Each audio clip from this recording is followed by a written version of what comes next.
Everyone, a very warm welcome you also. Today we are going to cover teaching methodology.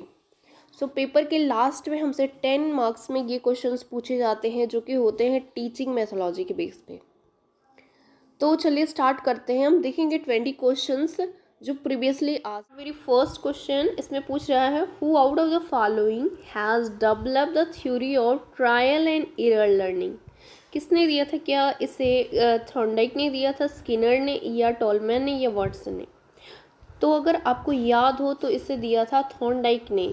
इन्होंने एक cat के ऊपर experiment किया था जिसमें इन्होंने ट्रायल एंड एरर का जो थ्योरी था वो दिया। इन्होंने 3 लॉज बताए थे। पहला जो था वो लॉ ऑफ एक्सरसाइज था, सेकेंड जो लॉ था वो लॉ ऑफ रेडीनेस था, और थर्ड जो था वो लॉ ऑफ इफेक्ट था। नेक्स्ट क्वेश्चन आपसे ये पूछ रहा है, which of the following teaching methods the whole class is divided into different homologous small section on the basis of ability so that the teacher can remove their difficulty by giving them individual guidance. Individual guidance के आधार पर आपको homologous sections divide करने हैं। तो आप किस teaching method का use करेंगे? हम उससे लेक्चर मेथड से ही डील करेंगे, या फिर डिमॉन्स्ट्रेशन मेथड से, या फिर क्वेश्चन आंसर मेथड से, या फिर ट्यूटोरियल मेथड से? तो ऑप्शन डी जो है वो करेक्ट है। हम इसे ट्यूटोरियल मेथड से डील करेंगे। ट्यूटोरियल मेथड को आप ट्यूशन के थ्रू भी जान सकते हैं कि वो पार्टिकुलर जो स्पेसिफिक टॉपिक उनके स्टूडेंट्स के क्लियर नहीं है उन्हें हम क्लियर कर सकते हैं। तो ट्यूटोरियल मेथड, इसका जो ऑप्शन डी है वो करेक्ट है। क्वेश्चन आपसे ये पूछ रहा है कि बताइए, विच of the following type of home assignment कौन सा दे सकता है स्टूडेंट को? क्या वो इंफॉर्मेशन के बेस पे हो या स्टडी टाइप के बेस पे हो? तो ऑप्शन जो है सी इसका करेक्ट है। ये दोनों बेसिस पे हो सकता है। असाइनमेंट क्यों दिया जाता है? तो ये क्लास में इसलिए दिया जाता है ताकि रीइंफोर्समेंट ऑफ लर्निंग हो सके और मास्टरी हो सके किसी स्पेसिफिक स्किल पे, और उसके बाद फ्यूचर लेसन प्लानिंग के लिए भी एंड मैक्सिमम बेनिफिट मिल सके जो भी आप क्लास में टॉपिक कवर कर रहे हैं। और क्या हो सकता है, और लर्निंग कैपेसिटीज़ को स्टूडेंट के आप बढ़ा सकते हैं, ब्रेन पावर को बढ़ा सकते हैं। और मल्टीपल असाइनमेंट देने से क्या होता है, वो टाइम मैनेजमेंट बहुत अच्छे से सीख जाते हैं। नेक्स्ट क्वेश्चन आपसे ये पूछ रहे हैं, which of the following section of right to education act 2009 provide for the right to transfer to other school? दूसरे स्कूल में ट्रांसफ़र करने का जो राइट है वो किस में दिया गया है, किस सेक्शन में दिया गया है? ठीक है, तो ये सेक्शन 5 में दिया गया है, इसको ध्यान रखिएगा। क्वेश्चन आपसे पूछ रहा है, in which of the following stage should science be introduced as separate discipline with emphasis on experiment, technology and problem solving? किस चरण में विज्ञान का प्रयोग प्रौद्योगिकी और समस्या समाधान पर जोर देने के साथ अलग विषयों के रूप में पेश किया जाना चाहिए? तो कौन से लेवल पे? तो ये आपका सेकेंडरी लेवल पे, ऑप्शन सी जो है वो करेक्ट है। प्राइमरी में आपको मोस्टली मेमोराइजेशन और ये सारी चीज़ें सिखाई जाती हैं।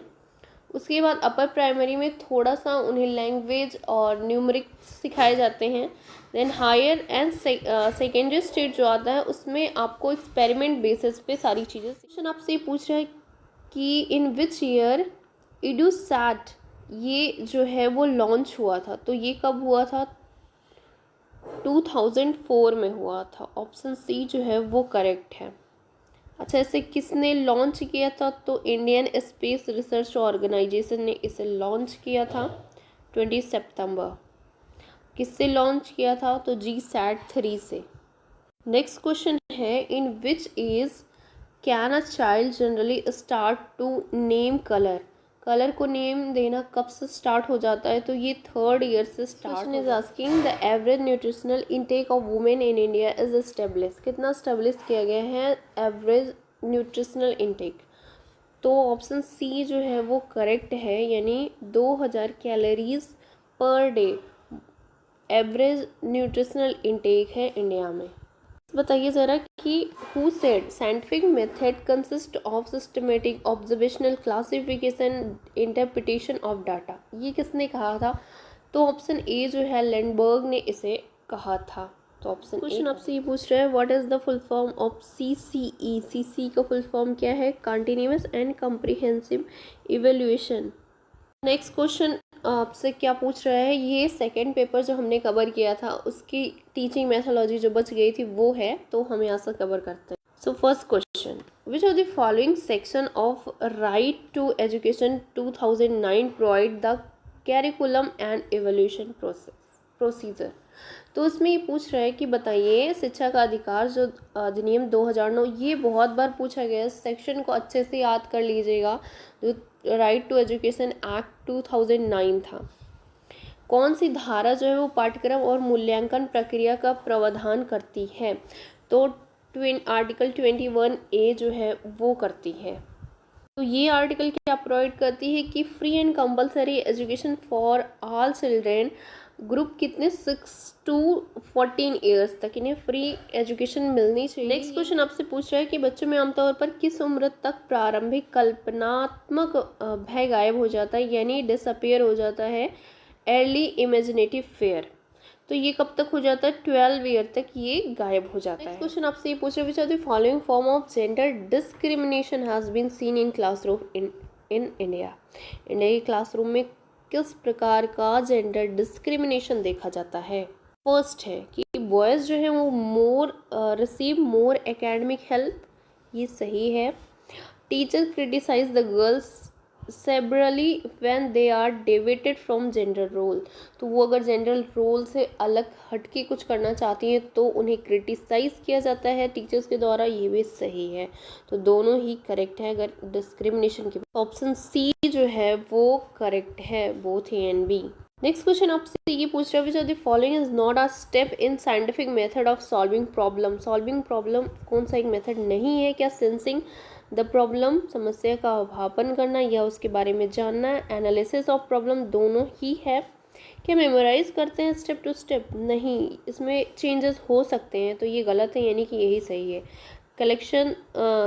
कलेक्टिंग द डाटा, ये भी सही है। क्वेश्चन आपसे ये पूछ रहे हैं who stated that the most useful scientific attitude are open mindedness, critical mindedness, respect for evidence, suspended judgment, intellectual honesty, willingness to change the opinion, research the truth, curiosity, rational thinking, etc. तो ये सारी चीज़ें कहने वाले कौन थे? तो ये थे भास्कर राव, यानी कि आपको स्टेटमेंट भी याद करने की क्या किसने कहा था, इसलिए साइंस के फील्ड में क्या किसने कहा था ये आपको याद रखना है। तो इसे कहने वाले थे भास्कर राव।